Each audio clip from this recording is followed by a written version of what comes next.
baseball lifestyle. It's my lifestyle. Shohei Ohtani was in GQ's first global sports issue, and rightfully so. He is a legend. He made so many waves in baseball last year. But one thing he said that I thought was very interesting is the MLB, like the governing body of Major League Baseball, doesn't actually own the game. And from his perspective, coming from Japan, baseball's had wonderful growth outside of the U.S. And I'm sure from people looking in, the MLB is doing a bad job and it's hurting the game. But the people, like we've talked about it during COVID and during a lockout right now, like people still love baseball. People are still playing the game of baseball. So in that sense, there's tons of growth and there's constantly more kids playing. So awesome. But it is hurting from, hey, like this is the highest level of the game where people in the Netherlands or Japan are like, I want to play in the major leagues. That hurts. Yeah. And not being able for the people to consume that and watch it, that hurts their passion for it. And I think they have made a ton of good strides. We have the Little League World Series always helps bring in a bunch of different countries and everybody plays in it. And that's a wonderful experience, great atmosphere and like a real pure baseball environment, which I would love to see that same type of energy come from the major leagues. But I feel like they've gotten so in their set ways of what they want and they're not taking into account the fact of the impact that they have on the overall game of baseball. And now it's just getting into the business. Do you think that the MLB has any control over that?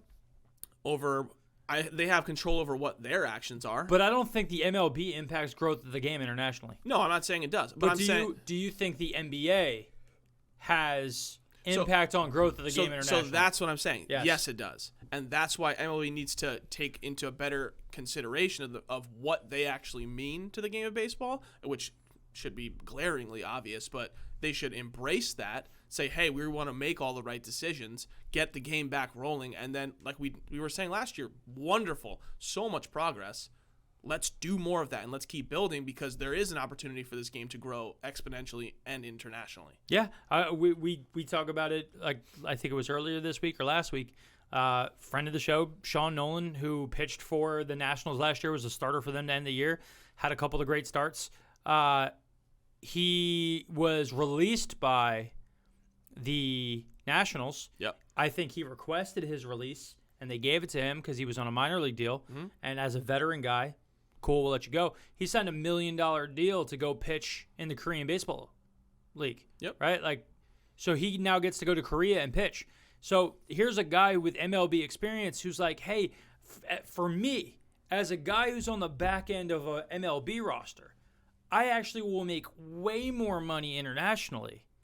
And now because the game has grown outside of the States, I'm leaving to go play there. And you see this in the NBA. The NBA guys, like a guy starts to not be like he's on the border. He can't really break in. Mm-hmm. He's 25. Like he's gotten a cup of coffee here or there. He's played in summer league, all this stuff. He then goes over and signs a $2 million a year deal to play in Greece, and they give him a house and like he has his rent paid for. They pick him up and he's a celebrity, like he's a superstar there. Dude, go live that life. Absolutely. But baseball guys haven't had a route that necessarily was equal and on par to what basketball had. Mm-hmm. It now is. More and more players are going to Japan. Now Korean baseball. You're going to see guys start going to European leagues to play baseball. What's that going to do to the game quality here?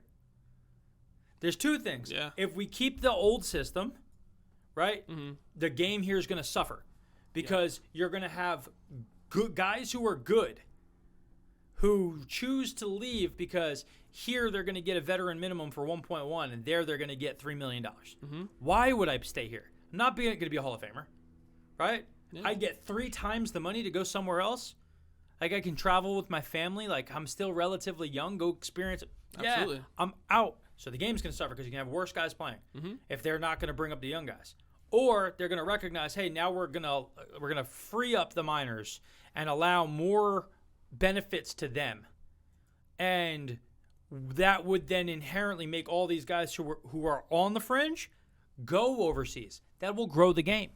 That is what will grow the game. Yep. It's better players who shouldn't be here anymore going to the other leagues.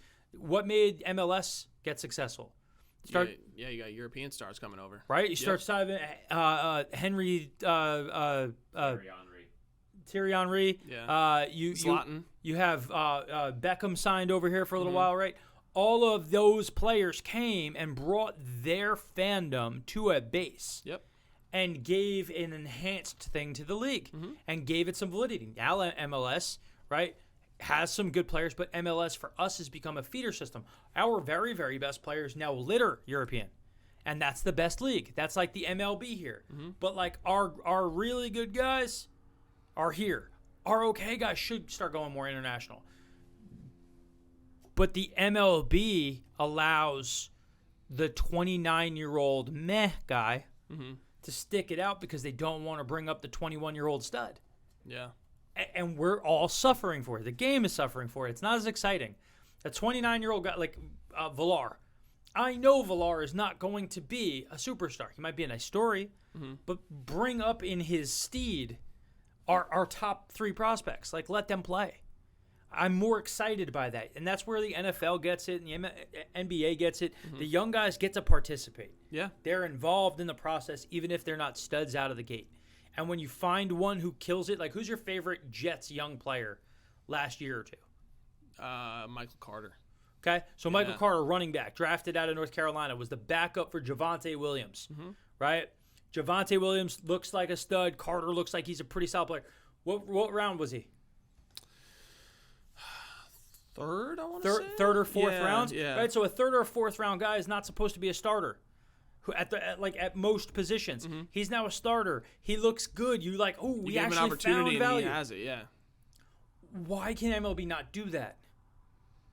They kill themselves by not allowing the youth movement all the times. It's like a guy has to be one of the best players in the game and young to be able to be in. Right. And we've talked about it a million times. Like the amount of time it actually takes for them to develop and then get to the show and then have to develop more. It's like there's too many like college football. It's you played at Alabama, great. Even if you got drafted in the 4th round, you're in the show now. There's no like, hey, I'm gonna do all these steps and then play and then maybe be good. And then you have guys like Ohtani who played internationally, crush it from a very young age, and then they come over here and crush it. And it's like the league could do more if it was fun. Yeah. I feel like we don't see enough of like the superstar, like best player in Japan come here. I think we are getting more of it. Like, right. Like I would say every year or so, there's 1 or 2 guys that it's like, oh, this guy's pretty solid. Like, come on over. Who's the guy who was free this year? Outfielder. Yep. I'm Outfielder / catcher. gonna botch his name. I don't remember his name, so I'm not gonna try. But yes, he's a solid. We got Ohtani, obviously. Tanaka came over. The lefty on the Mariners, he came over 2 years ago. Really good pitcher. Yep. So you're getting more of that, and like, good example of someone going to Japan and coming back and being a star. Eric Thames. Yep. Decent hitter. Went to Japan, became an absolute legend. Then came back to the MLB and was a monster power hitter. Yeah. Love that. But when Timms was a younger player, he was good. Yeah. Right? And he hit for power. He went through a slump, but because he wasn't a superstar, bye, you're out of options. We can't do anything with you. So long, farewell. Right. And again, like, those guys should be able to go there, play, crush it, and have it matter and come back. Do you think the distance of having to go to Japan versus going to, like, if I told you that there was a much bigger league in Puerto Rico, and that's where the MLB wanted to have their like international developmental league, I feel like as cool as it seems to go to Korea or Japan, it is very far away, and the time difference is, I'm sure, takes a toll on like people watching and stuff like that. So again, we have the insider info to some degree. Right. So that was my next question. What does Sean feel like? Right. So looking at Sean's circumstances, right? Sean started off with Toronto, so he was used to kind of quote unquote going international. Yep. Right. So he was used to flying in and out of an international city, going to the international airports, doing all that stuff. So that stuff he was very much used to because he had to cross the border all the time. Sure. Second from that, his wife is from a European country, right? Moved here very, very young. Okay. Her family, very much deep-rooted, like, Eastern European, like, family. They moved to Canada So, like, he met her there. So there's a lot of stuff there where he felt that. He's from New York. He's used to Korean barbecue and going and getting sushi, right? Like, eating sushi here is normal all the time. Yeah. I don't know if what that's like for somebody who's living in Omaha, Nebraska to have sushi on a regular basis, right? Probably not. Don't get sushi there. Probably not, right? So like that, and that's the thing. So Sean had that experience. But the thing that unlocked Japan and Asia for Sean was when Sean got picked up by the Mariners, right? So when he went to the Mariners and he was pitching in their organization, he was their best AAA player, and he was their best AAA pitcher for an entire season. Their international scouts who live there and have great relationships with the scouting departments in Seattle, they now looked at it and go, we know this guy can play. So he was in a city and on the side of our coast that has deep roots and connections. He's from a cultural standpoint where he knew a lot of it. It was the perfect fit for a guy like him, and that's now why he's going to Korea. Because you're now going to go to South Korea, which is very, very similar economically, socially, things of what a higher-end Japan, Tokyo is like. You know some of the food. It's not like he's going to go there and be like, oh, I'm not used to this. Smooth. But, like, there's so many American kids who are so sheltered that they're so afraid to pull that trigger. For sure. Like, you get a kid who went to, let's say he's from Mississippi, went to Mississippi State, played in the minors for a couple of years in the small town America that the minor leagues are. And then it's like, okay, I just got cut or whatever. Yeah. Where do I go?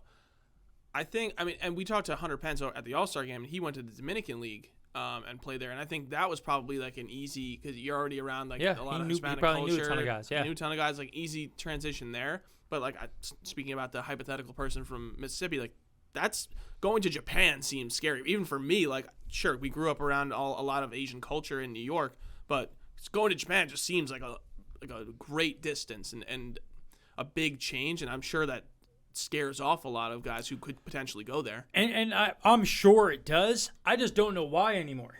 So that's what I think there needs to be MLB reaching out a little more and saying, hey, which I guess is what your point is. We need to make that more of an option. Say, guys, this is a great way to, as a feeder system for this league, for you to maybe come back or do whatever, something like that, make a lot of money there. And that's kind of, to me, it's, we always look at the few guys who make the trek to come here, and it's the American dream, and we understand it. In the inverse, people in America think we're already at the best place. Why would I leave? Right? But the reality is that we've become such a global world, like economy world, like social. Like I know that there's a ton of dudes who are out here watching anime on their iPads in between games, right? I know that there's dudes in LA who love sushi and have a favorite spot and have sashimi and know some of what that is. And then there's also a heavy and Americanized thing. You see the movie Crazy Rich Asians, right? And using that as an idea of all cultures are starting to become more blended together, that as America, we've been very like blind culturally to other countries' cultures.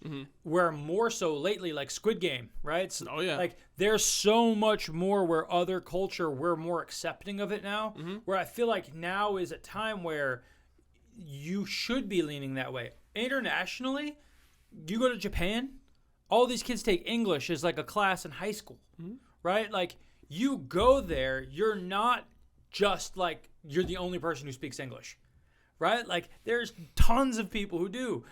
If generations of people have been taking English in class to do business, you're not going to be that left out. And I feel like it's a fear thing. And we're too scared as a culture. I would tell you it would be harder for me to play in the Dominican League than it would be for me to play in the like Japanese League, in the Nippon League. Okay. Why is that? To me, it's because when I think about myself culturally and like and the things where I'm gonna go to the game.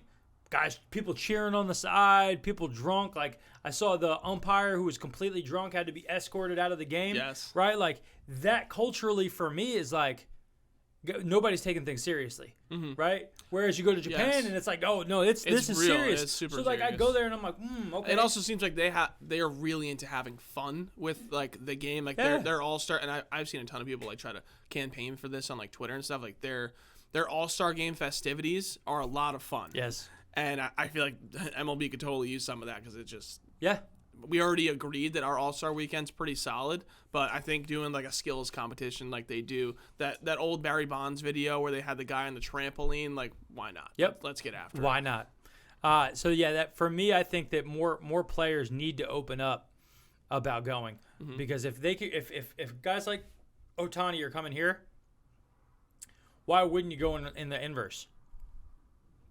And again, that goes back to a guy like Villar. Like, yeah, he's making money.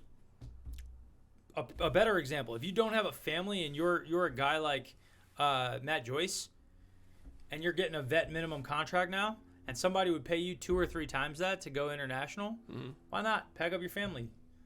Like, enjoy a year in Japan. Facts, like and get culturally, paid $3 million and get or paid whatever. so much more money, be treated like a hero, kill it. Like, have fun. Like, to me, in my brain, I'm thinking about all the experiences. None of this makes sense to not go. Yep. Right? Like, one of my biggest regrets, like one of my biggest regrets in life, is that when I was in college, I didn't go abroad for a semester.